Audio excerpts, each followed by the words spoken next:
Bon, ça, on efface. Ça, on efface, ça, on met pas dans la vidéo.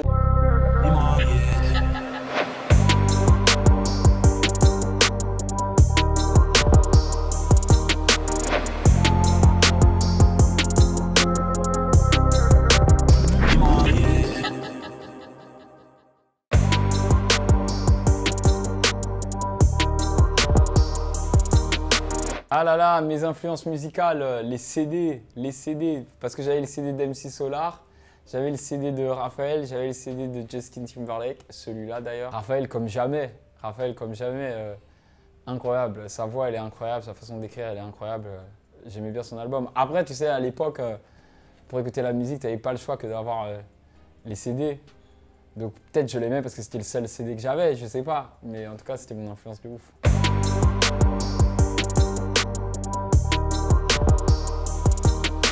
Aïe, aïe, aïe, aïe, aïe. Donc ça, on voit l'entrée de l'université de Manchester. Rassurez-vous, les buildings, ils ne ressemblent pas à ça. Et en haut, à gauche, on voit un bâtiment, si je ne me trompe pas, c'est le bâtiment George Begg. C'est là où j'étudiais, parce que j'ai fait un master de génie civil là-bas. J'ai travaillé chez Barclays Capital en tant qu'analyste. Mais ça m'a gonflé parce que j'étais plutôt bon, hein. Moi, quand je fais quelque chose, je m'y mets à fond. Mais j'arrivais pas à voir l'impact que j'avais sur la vraie vie, quoi. J'étais derrière mon ordinateur, je voyais plein de chiffres défiler, on avait des meetings, on disait que c'était les choses les plus importantes. Et en fait, tu sortais du bureau et ça n'avait aucune incidence sur le monde.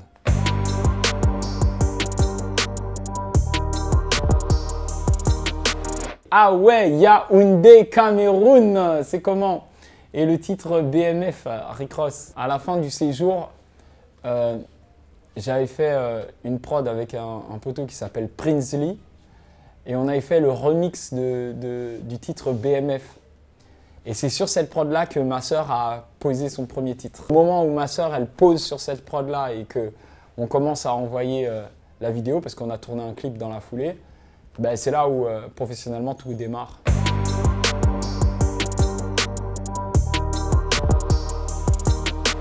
Salut, c'est le motif. Abonne-toi sur cette chaîne, clique sur la cloche, active les notifications, franchement, pour ne rien rater. C'est ma Russ, hein, unique comme les 5 doigts de la main, parce qu'on a aussi un frère, Dimitri, SO à lui.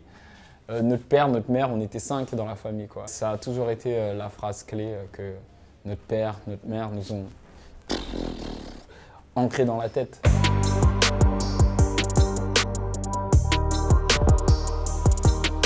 Le développement, c'est trop important pour moi. Quand j'étais adolescent, tout le monde avait des ordinateurs et moi, j'en avais pas.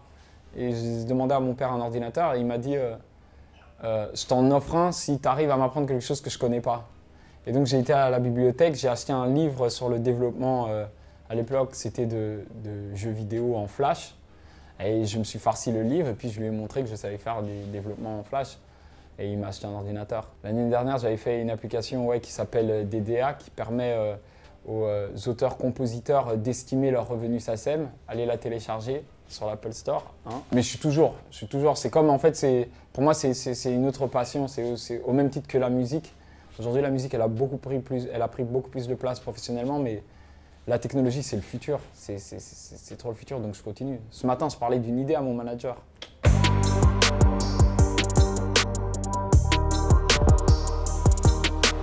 Première partie! La première partie du reste de ma carrière, hein, je suis tellement fier. C'est quelque chose que j'ai toujours voulu faire, que je me le suis avoué à moi-même ou pas. J'ai toujours voulu sortir un projet quali comme ça. Et là, juste voir la cover, ça me fait plaisir. Bah ouais, je travaille sur la suite. Enfin, là, je travaille sur les promos, mec. Faut bien vendre le bail. Mais bien sûr que je travaille sur la suite. J'ai une vision quant à ce que je veux proposer pour l'album et il va falloir la mettre... en chantier, incessamment sous peu.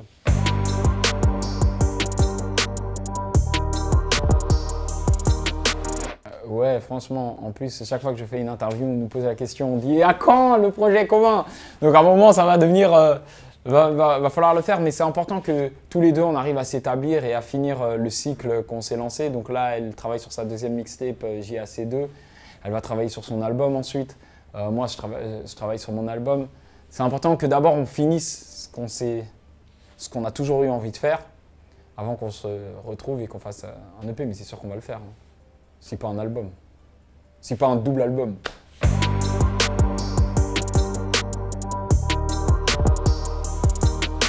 Ben, tu sais, moi, je suis autant partie gauche du cerveau que partie droite du cerveau. J'ai ce côté créatif et j'ai ce côté analytique ultra prononcé, quoi. Ça veut dire que j'adore les mathématiques. J'ai toujours kiffé les mathématiques. Aujourd'hui, je me réveille, chaque jour, je regarde une petite vidéo sur des concepts de mathématiques avancées, quoi. En ce moment, je suis rentré dans le trou d'Alice au pays des merveilles, c'est ça qu'on appelle ça? Des grands nombres.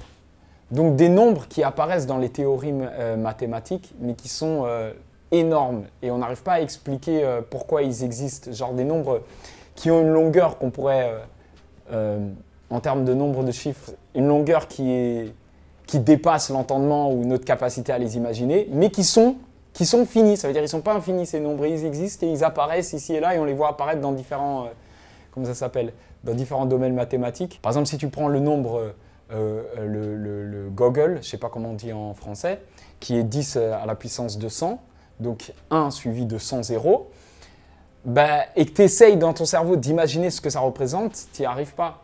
Parce que si pour chaque être humain qu'il y a sur Terre, chaque individu prenait une planète avec toute la population de la Terre sur cette planète, on ne s'approcherait même pas de ce nombre.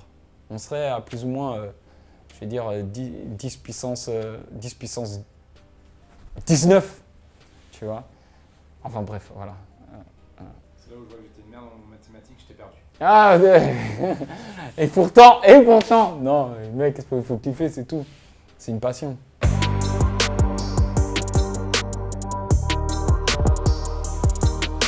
C-Boy, c'est un artiste avec qui j'ai beaucoup travaillé au début, que je kiffe énormément. Je bosse un peu moins avec lui parce qu'on ne se voit plus autant que ça. Un jour, il m'a dit au studio, Olivier, ça fait 2 semaines qu'on est au studio ensemble, je t'ai jamais vu boire un verre avec moi. On a pris un verre et ça s'est transformé en 4 bouteilles de Jack Daniels, quoi. Et la soirée, elle est partie en couille. Elle est partie en couille. Et depuis ce jour-là, je ne bois plus en studio. Donc merci C-Boy de m'avoir inculqué cette discipline. Tu sais, franchement, j'ai jamais écouté le morceau qu'on a enregistré. Je l'ai forcé à faire un featuring. Je me suis mis torse nu dans la cabine, j'ai commencé à poser. Il y a des gens qui ont filmé les vidéos, mais j'ai trop honte. J'ose pas regarder ces vidéos. Donc, Dieu merci, tu n'as pas retrouvé la vidéo.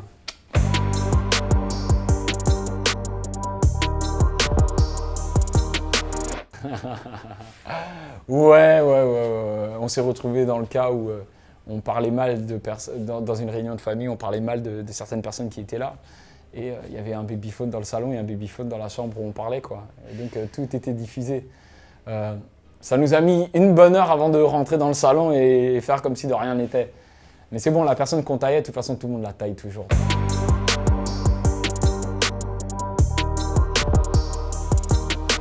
L'enregistreur, c'est celui-là. C'est lui. C'est lui. Donc, nos parents ont toujours voulu nous offrir des cadeaux qui développaient notre créativité plutôt que de nous, déjà par faute de moyens, mais aussi par envie de créer des cadeaux qui marquent une vie et pas juste une année ou pas juste une période. Et donc, quand on a eu 6 ans, ils nous ont offert un enregistreur cassette. Je ne me rappelle même pas de la boîte. Je ne me demande pas s'ils n'ont juste pas recyclé un bail qu'ils ont chopé là.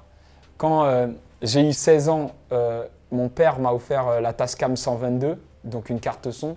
Et à mes 18 ans, je crois mon père et ma sœur se sont cotisés pour m'acheter l'iLock pour que je puisse installer Autotune dessus. Et au final, ce sont des cadeaux qui, quand je les ai reçus sur le moment, je ne voyais pas l'intérêt, mais qui ont forgé ma vie, tu vois, qui ont totalement forgé ma vie. Mon fils, pour son anniversaire des 7 ans, il a reçu une boîte à outils. Il en fera quelque chose un jour ou l'autre.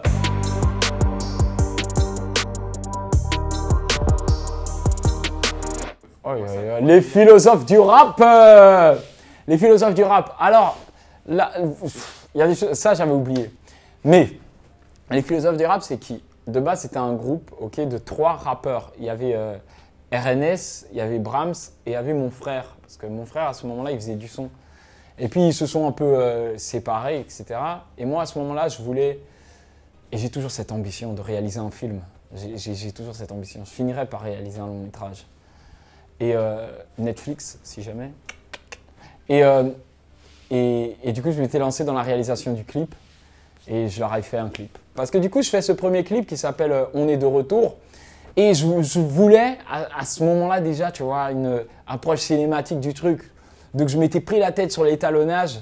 Le clip, il commence, c'est tout vert, c'est très cinématographique. J'avais fait le 16/9 forcé parce que ma caméra, elle était en 4/3, mais j'avais rajouté des bandes noires pour faire genre c'est 16/9. Puis on en avait fait un deuxième. Et dans le deuxième, on s'était donné le challenge de faire des effets spéciaux. Donc tout le clip sur un fond vert.